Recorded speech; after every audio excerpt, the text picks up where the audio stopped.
إن الحمد لله نحمده ونصلي على رسوله الكريم أما بعد أعوذ بالله السميع العليم من الشيطان الرجيم بسم الله الرحمن الرحيم قال الملأ من قومه الذين كفروا وكذبوا بلقاء الآخرة وأطرفناهم في الحياة الدنيا ما هذا إلا بشر مثلكم يأكل مما تأكلون منه ويشرب مما تشربون۔ ترجمہ قرآن کا سبق سورہ مؤمنون آیت نمبر 33 سے پڑھیں گے ہم۔ وقال الملأ من قومه الذين كفروا، اور کہا سرداروں نے من قومه ان کی قوم سے،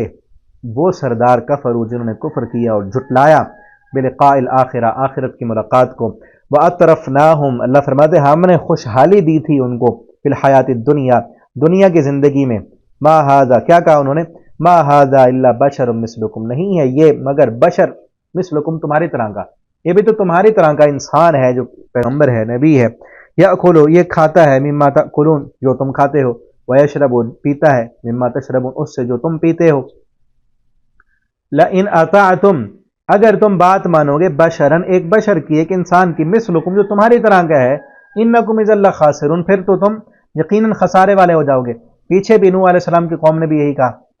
کہ ہم ایک بشر کی اگر اللہ چاہتا تو فرشتے بھیجتا، ان سب کا یہی ذہن تھا کہ اگر رسول بننا ہوتا تو ایک فرشتہ آتا، ہم جیسا انسان جو کھاتا بھی ہے۔ نبی صلی اللہ علیہ وسلم کے بارے میں بھی یہی کہتے ہیں یأکلون الطعام ویمشی فی الاسواق، یہ تو کھانے کھاتا ہے اور بازاروں میں تجارت کرتا ہے، اس کی بیوی ہے بچے ہیں، تو فرشتہ آتا۔ اللہ تعالیٰ نے اس کا جواب دیا کہ اگر اس زمین پر فرشتے رہتے ہوتے پھر ہم فرشتہ بھیجتے، انسان رہتے ہیں انسانوں کو سمجھانے کے لیے، انسان ہی بھیجا، اسی میں ہی انسانوں کی خیر خواہی ہے۔ ایعدکم انکم اذا متم کیا یہ وعدہ دیتا ہے تم کو، اذا متم کہ جب تم فوت ہو جاؤ گے مر جاؤ گے، وکنتم ترابا اور تم مٹی ہو جاؤ گے، وعظاما اور ہڈیاں تمہاری ہڈیاں بھی گل سڑ کے مٹی ہو جائیں گے، انکم مخرجون تمہیں دوبارہ نکالا جائے گا، ہیہات لما توعدون دور ہے بہت دور ہے جس کا تم وعدہ دیے جاتے، یعنی یہ ہمارے عقل میں آنے والی بات، مٹی سے مٹی ہو کر کیسے دوبارہ اٹھیں گے۔ اور پیچھے اسی صورت کے شروع میں ہم نے پڑھا تھا اللہ تعالیٰ نے فرمایا کہ جس رب نے تمہیں نطفے سے بنایا اس نطفے کو پھر خون کا لوتھڑا بنایا، پھر اس سے گوشت کا ٹکڑا بنایا، پھر اس سے ہڈیاں بنائی، ہڈیوں پر گوشت چڑھایا، جس رب نے یہ سارا کام کیا وہ رب دوبارہ اٹھانے پر قادر ہے۔ جس رب نے ساتوں آسمان بنایا، آسمانوں سے پانی برسایا، نیچے زمین سے خشک زمین سے اور بنجر زمین سے اور مردہ دانے سے زندگی کی نئی کونپن نکالی، وہ اسی طرح وہ رب تمہیں دوبارہ نکالنے پر بھی قادر ہے۔ تو کیا کہتے ہیں بہت دور ہے، ہمارے عقل میں آنے والی بات نہیں، ان ہی الا حیاتنا الدنیا ہم تو یہی سمجھتے نہیں ہے یہ مگر حیاتنا الدنیا یہی دنیا کی زندگی ہے، نموت و نحیا ہم مرتے ہیں اور زندہ ہوتے ہیں، وما نحن بمبعوثین دوبارہ نہیں اٹھائے جائیں گے، ہم دوبارہ نہیں اٹھیں گے، یہی کچھ ہے بس۔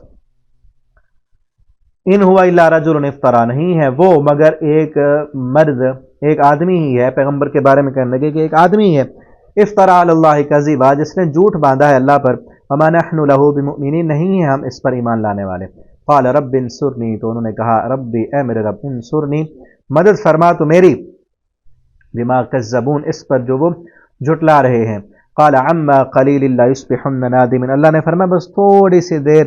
باقی ہے، لیصبحن ضرور یہ ہو جائیں گے نادمین اپنے ان کرتوتوں پر ندامت کرنے والے، یہ ضرور نادم اور شرمندہ ہوں گے۔ فاخذتهم الصیحہ پس پکڑا ان کو ایک سخت چیخ نے، بالحق کی حق کے ساتھ، فجعلناہم غثاء اللہ فرماتے پھر ہم نے کر دیا ان کو کوڑا، غثاء اصل اس کوڑا کرکٹ کو کہتے ہیں جو سیلابی پانی کے اوپر بہہ رہا ہوتا ہے، کیسے کر دیا ہم نے، فبعدا للقوم الظالمین پس دوری ہے لعنت ہے ظالم قوم کے لیے۔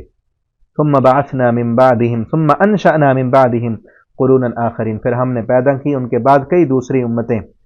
ما تسبق من امت اجلہا نہیں آگے نکل سکتی کوئی بھی امت اجلہا اپنے مقررہ وقت سے، وما یستأخرون نہ پیچھے ہٹ سکتی ہے۔ تو انشاءاللہ یہاں سے ہم اگلے سبق میں پڑھیں گے۔ اللہ تعالی ہمیں قرآن پڑھنے سمجھنے اس پر عمل کرنے کی توفیق دیں۔ والسلام علیکم ورحمۃ اللہ۔